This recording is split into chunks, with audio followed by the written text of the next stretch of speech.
Oke. Kami dari kelompok 6 akan menjelaskan mengenai dataset dari Google Play Store.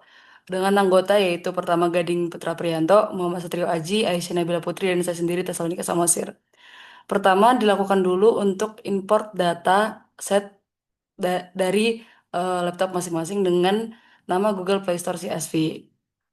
Lalu kita masuk ke soal pertama, yaitu untuk menyebutkan nama dataset, sumber, jumlah baris, dan jumlah kolom. Dataset yang kami gunakan adalah dataset Google Play Store dengan sumbernya yaitu melalui Kaggle dan juga memiliki jumlah baris sebanyak 10.841 baris dan kolom sebanyak 13. Dan tipe datanya adalah eh, tipe data seluruhnya adalah objek kecuali dengan rating yaitu float atau numerik. Lalu kami juga membuat tabel ringkasan awalnya eh, dengan query info dan describe sehingga dapat dilihat bahwa info memiliki data data dari data keseluruhan dataset. Lalu describe itu memiliki data numerik dari kolom yang numerik yaitu rating. Selanjutnya akan jelaskan oleh teman saya. Selanjutnya yaitu nomor 2, untuk menghitung jumlah missing value setelah tiap kolom. Kita menggunakan is0 dan sum. Sehingga didapat 1474 missing value pada kolom rating, satu missing value pada type, satu pada content rating, 8 pada current fair, dan 3 pada Android fair. Lalu selanjutnya akan memvisualisasikan missing values tersebut dengan menggunakan heat map, sehingga didapat seperti gambar berikut, yaitu banyak missing value yang terdapat pada rating. Lalu untuk strategi yang kita gunakan, kita menggunakan drop dan juga imputasi. Yang pertama kami menggunakan imputasi dengan memasukkan missing value pada kami menggunakan imputasi pada kolom rating karena missing value pada kolom rating sangat banyak. Kami mengimputasikan median. Kenapa median? Karena eh, median ini cocok untuk rating yang tipe datanya ordinal. Kami menggunakan median untuk imputasi ke rating dan juga untuk missing value pada kolom lain yang terbilang sedikit, kami drop. Sehingga didapatkan missing value sudah tidak ada lagi. Selanjutnya akan dilanjutkan oleh teman saya. Lalu di sini di soal nomor 3 kami akan mengidentifikasi data yang duplikasi. Pertama dibuat query seperti ini akan dapatkan bahwa ada sekitar 474 baris yang diduga duplikasi atau yang duplikasi dengan baris lainnya. Maka strategi kami adalah untuk menghilangkan baris tersebut karena kalau ada keberadaan duplikat itu bisa menimbulkan bias dalam analisis sehingga perlu dihilangkan agar setiap baris itu hanya direpresentasikan sekali saja. Lalu kami mengdelete baris yang duplikasi dengan queries df sama dengan df titik drop underscore duplicate.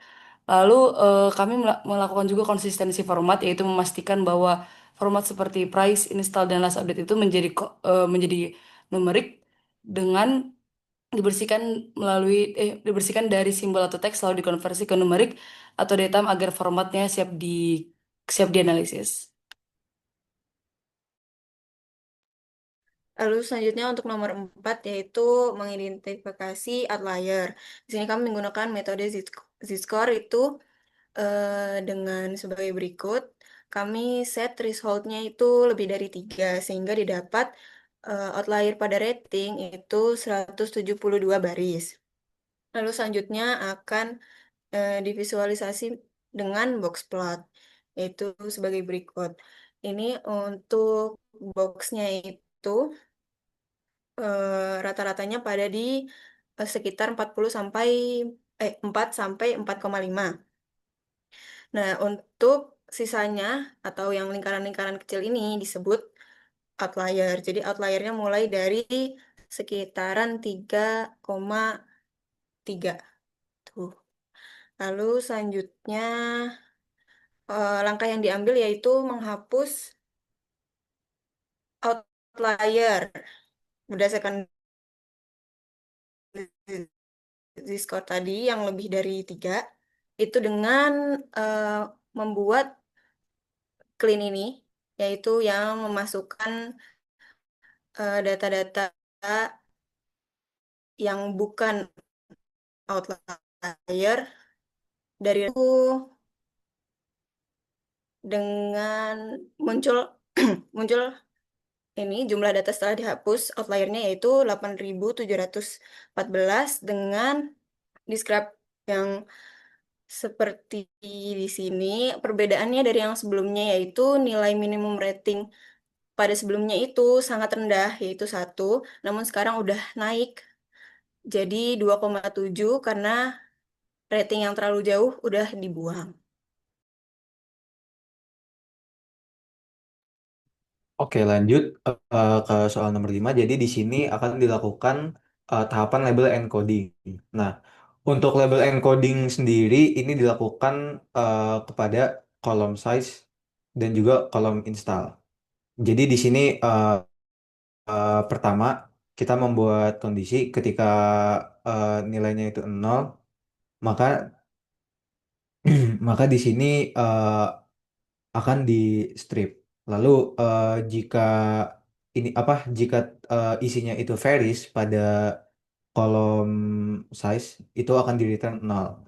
Selain itu jika pada tulisan size-nya ini masih ada huruf K atau huruf M atau huruf G itu maka akan di strip dan di sini karena KB itu ukurannya pasti kecil relatif terhadap yang lain jadi di sini kita mereturn 1 karena di sini kita menggunakan angka dari 0, 1 sampai 4 untuk menyatakan ukuran size-nya mulai dari kecil sampai sangat besar.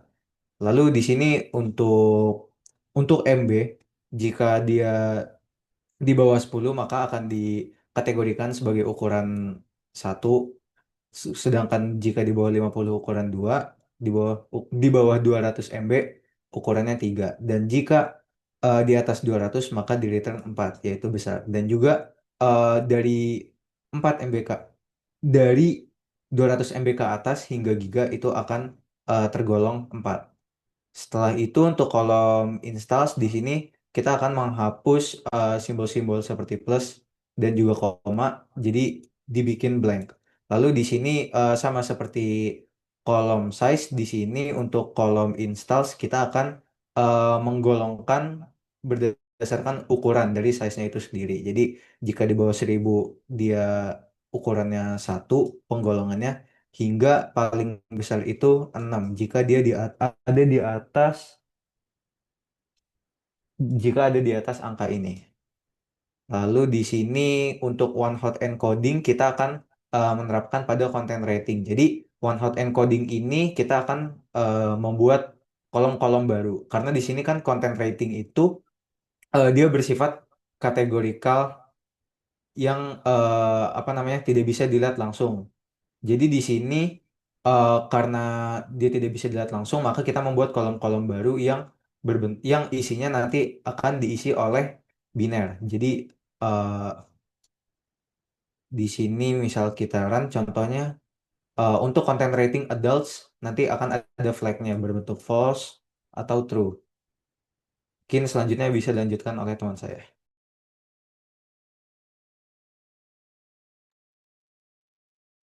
Baik, pada bagian pertama, kami menggunakan library scikit-learn, khususnya untuk standar scalar dan min-max scalar. Nah, lalu pertama kali yang kami lakukan adalah mengambil kolom numerik itu, yaitu yang di numerik feeder sama dengan rating, mengambil kolom rating. Lalu kami melakukan dua transformasi, yaitu standarisasi dan min-max tadi. Dengan standar scalar, nilai rating diubah ke distribusi baru dengan rata-rata 0 dan standar deviasi 1. Sedangkan min-max scalar mengubah nilai rating ke dalam rentang antara 0 sampai 1. Kalau untuk outputnya itu seperti di rating 4,1 memiliki standarisasi 0,3 min 0,301, lalu di rating min-max itu 0,608696 atau sekitar 60% di min-max. Lanjut di soal Yang kedua, alasan metode yang kami gunakan adalah normalisasi dan standarisasi. Ini karena algoritma seperti machine learning yang diajarkan kemarin itu berbasis jarak seperti K-means yang sensitif terhadap perbedaan skala. Kalau ada fitur dengan nilai jauh lebih besar, hasil analisis bisa sangat kacau atau bias. Dengan menyesuaikan skala, semua fitur punya kontribusi yang seimbang sehingga hasilnya lebih adil dan akurat. Dan ke nomor 7, ada statistik deskriptif. Di tahap ini kami menghitung statistik deskriptif dari kolom rating dengan menggunakan fungsi mean, median, standar deviasi, min, dan max. Seperti yang di contoh, ada print mean, median, standar deviasi, min, dan max. Harus diperoleh hasilnya seperti itu. Yang kedua ada distribusi variabel. Selanjutnya kami membuat histogram menggunakan SNS heat plot dan density plot menggunakan plt.figure. Ya, plt.figure atau sns.ktplot. Grafik histogram ini menunjukkan bahwa sebagian besar aplikasi memiliki rating lebih dari 4. Sementara itu di density plot memperlihatkan puncak distribusi di sekitar 4,4. Dari sini kita bisa simpulkan bahwa aplikasi dengan rating tinggi mendominasi di Google Play Store. Yang di korelasi antar variabel, untuk bagian ini kami menggunakan korelasi antar variabel numerik dengan fungsi .core, menunjukkan metode Pearson dan Spearman. Kemudian kami tampilkan dalam bentuk heatmap. Untuk output heatmap-nya seperti yang dicontoh, dan hal ini terjadi karena keempat variabel tersebut berasal dari kolom yang sama, yaitu rating. Itu hasilnya yang di heatmap mapnya itu hasilnya kan cuma rating, tapi ada 4, yaitu imputasi, min max, standarisasi, dan yang rating biasa. Itu memiliki korelasi yang sempurna, itu satu karena itu diambil dari kolom rating yang sama, jadi cuma satu. Lalu untuk yang terakhir ada insight awal. Nah, dari seluruh analisis yang kami lakukan, kami memiliki 3 insight utama, yaitu yang pertama, mayoritas aplikasi di Google Play Store memiliki rating yang tinggi di atas 4. Yang kedua, nilai rata-rata 4,23 dengan standar deviasi kecil menunjukkan bahwa kualitas aplikasi cukup konsisten. Yang ketiga adalah transformasi data seperti imputasi, normalisasi maupun standarisasi tidak mengubah pola hubungan antar data, tapi hanya mengubah skala nilainya. Terima kasih.